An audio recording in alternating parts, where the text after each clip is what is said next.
கையே தலைகாணியை வச்சு முந்தி போட்ட பொருள் தான் வேல்முருகன். இன்னைக்குதான் எம்எல்ஏ கட்சி தலைவர். அதனால நான் ரோட்லயும் படுத்துப்பேன். இந்த அப்ரண்டிஸ் பணிக்காக அங்க கீழ் பிடிச்சல தலைகாணி கை தான் தலைகாணி. பாத்ரூம் போறதுக்கு ஏத்து மாதிரி என்எல்சி அலுவலகத்துல தொடங்க மாட்டேன்ட்டான். அதனால காலை கடன்ல இருந்து அதே போயிட்டு மக்களோட படுப்பேன். இங்கெல்லாம் போற சொந்தக்கார வீடு தான். இப்ப எல்லாம் நல்ல நல்ல வீடு கட்டி வச்சிருக்கேன். பாத்துட்டு தான் வந்தேன். தேவைப்பட்டு அங்க போய் குளிச்சுப்பேன், பாத்ரூம் யூஸ் பண்ணிப்பேன். என்ன மாதிரி பல தலைவர்கள் இருக்கிறான். என் கூட்டமைப்புல 150 பேர் இருக்காங்க. யாரு? வேல்முருகன் தலைமையில், வேல்முருகனுடைய ஒருங்கிணைப்பில் தமிழ்நாட்டில் 150 அரசியல் கட்சி அமைப்புகள், இயக்கங்கள், தமிழர் வாழ்வுரிமை கூட்டமைப்பு வச்சிருந்த ஒரு திரும்ப இப்படி அப்படி அசைக்க முடியாது எங்களை மீறி. கடந்த 10 ஆண்டு காலம் தமிழ்நாட்டுடைய ஒட்டுமொத்த போராட்ட களத்தையே நான் தலைமையேற்று நடத்தியிருக்கிறேன்.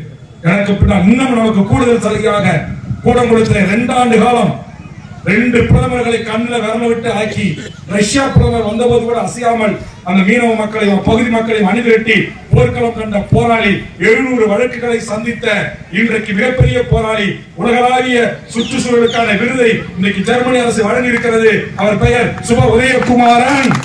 அவர் பச்சை தமிழர்கள் என்ற ஒரு கட்சி நடத்துகிறார். அவர் அந்த கட்சியை கலைத்துவிட்டு வேல்முருகனுக்கு பக்கபலமாக தமிழக வாழ்வுரிமை கட்சியில் இணைந்திருக்கிறார். பழைய போராட்டத்தை நாங்கள் முன்னெடுக்க வேண்டும் என்று இந்த நேரத்தில் என்எல்சிக்கும் மாவட்ட நிர்வாகத்தையும் நாங்கள் எச்சரித்து